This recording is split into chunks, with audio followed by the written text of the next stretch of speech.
Oh, hello. Very nice here, eh? Blooming hot today as well. Good to see you. Just want to do a video about this film Disclosure by Steven Spielberg. Yeah, basically I just feel something's really off about it, you know.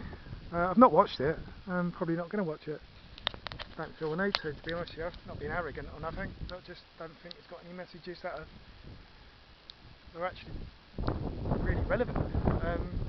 Because I think there might be a bit of a play and manipulation going on here actually, you know. And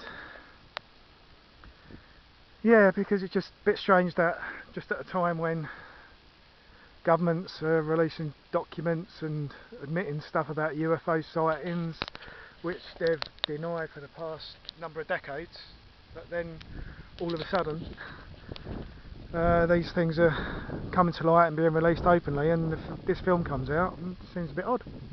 So I don't really trust it.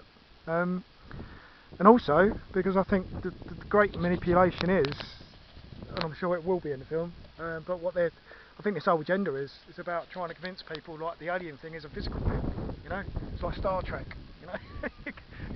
explore the universe, go where no one's been before, no man's been before, discover new life and new civilizations. I've got that completely arse about set, haven't I? Well, I'm not Captain Kirk. But I did leave this film, and that's really another point in case what I want to speak about, because when I was at Ayers Rock, I left this reality, because all of this is an illusion. It's an illusion. And I think the encapsulation of the illusion is described in Genesis with the firmament. And if the Big Bang Theory was a fact, why ain't the stars changing all the time when they've been consistent over millennia? And even with precession, they say precession is a wobble of the Earth's axis if it was a globe. Or maybe it's just that's how the matrix sort of just slightly moves so time can be tracked, because that's what the stars are there for. So time can be put a scale on it for where we are, where we've been, what's happened before.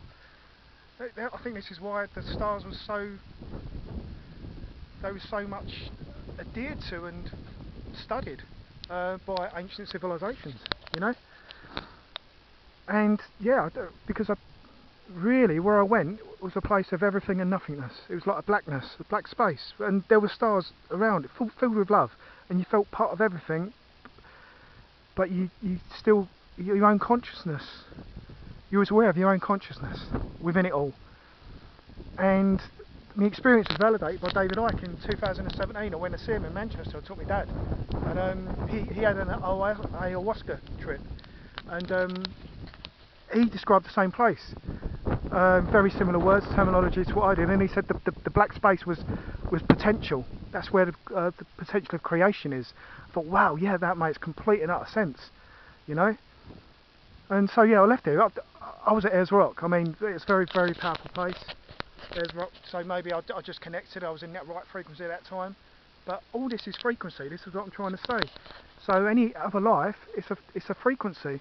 They're coming in and out of this frequency, and we're actually experiencing a narrow band of frequency, and it's a very low vibration. And this is, I think, what Christ Jesus was like Neo in the Matrix, you know. He's showing people the way out to escape this and get back to what's real.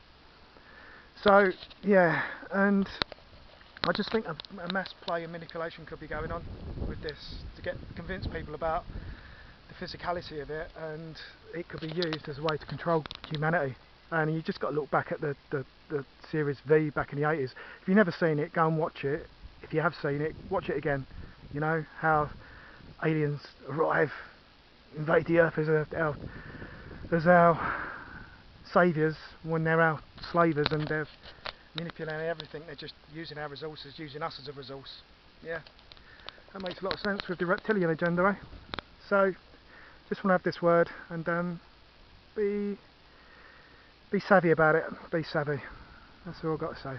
Alright, lots of love. Ta-da. Here and out.